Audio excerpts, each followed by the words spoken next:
السلام علیکم ورحمۃ اللہ وبرکاتہ۔ میں نے گفتگو کرنی تھی شوال کے یعنی کہ 6 روزوں کے متعلق، اور وہ اس حوالے سے کہ جو ہمارا گروپ تھا یعنی کہ واٹس ایپ کا، جہاں پر مفتی اکرام ہوتے ہیں اور جہاں پر یعنی کہ سوال کویشچن آنسر ڈسکس کیے جاتے ہیں، تو وہاں پر ایک بندے نے سوال کیا کہ اگر کسی شخص نے یعنی کہ رمضان کے فرض روزوں میں سے کوئی روزہ نہ رکھا ہو تو کیا وہ پھر بھی شوال کے 6 روزے رکھ سکتا ہے؟ یعنی کہ اگر اس روزے کو نہ بھی وہ ادا کرے تو کیا وہ 6 روزے شوال کے رکھ سکتا ہے؟ تو یہ تو یعنی کہ بیسیکلی صحیح مسلم حدیث ہے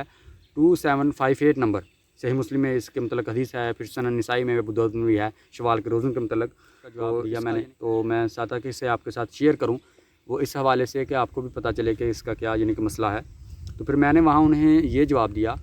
کہ وہ استادوں کی برکت سے مجھے حکم ہوا، تو پھر میں نے اس کا آنسر دیا کہ یعنی کہ وہاں جو میں نے کہا کہ یعنی کہ فرض کو نفل پر فوقیت حاصل ہے، اور یہ نفلی روزے ہیں، اگر کوئی رکھتا ہے اسے ثواب ہے، نہیں رکھتا تو اسے گناہ گار نہیں ہوگا۔ تو فرض کو نفل پر فوقیت حاصل ہے، یعنی کہ پہلے وہ فرض ادا کرے، یعنی کہ پہلے وہ فرض ادا کرے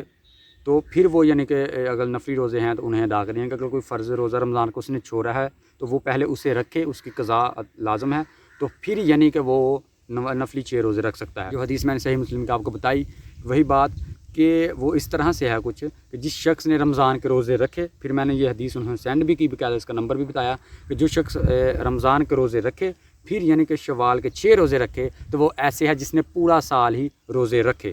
تو رمضان کے روزوں کے متعلق پھر میں نے قرآن مجید کو وہ آیت بھی انہیں بھیجی، سورۃ بقرہ کی آیت نمبر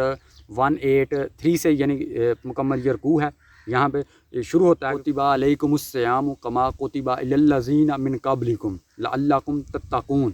یہاں سے یعنی کہ پھر مکمل رکوع کے جو بھی حکم نازل ہوا روزوں کے متعلق، تو یہاں پر وہ بھی حکم آتا ہے نا کہ قضا روزہ اگر کسی نے ہوا تو یعنی کہ وہ فدیہ ادا کرے۔ تو یہی بات تھی کہ انشاءاللہ اس پر پھر کبھی بات ہوگی، لیکن بات یہ ہے کہ اگر کسی نے کوئی روزہ چھوڑا ہے فرض تو پہلے وہ اسے ادا کرے، پھر وہ نفلی روزے یعنی کہ یہ 6 رکھے۔ اور ان روزوں کا حکم ایسے ہی ہے کہ اگر کسی نے حدیث ہے صحیح مسلم میں 2758 نمبر حدیث ہے کہ جس نے رمضان کے روزے رکھے پھر شوال کے 6 روزے رکھے تو اس کو ایسے ہے کہ جیسے سارا سال ہی اس نے روزے رکھے۔ بات تھی میں نے جو آپ سے کرنی تھی کہ پہلے فرض روزے جو ہیں ان کی معافی ہرگز نہیں، یہ پہلے رکھنے ہوں گے کیونکہ فرض کو نفل پر فوقیت حاصل ہے۔ اس کے ساتھ ہی ملیں گے انشاءاللہ پھر کبھی، دعاؤں میں یاد رکھیے گا۔ اللہ حافظ۔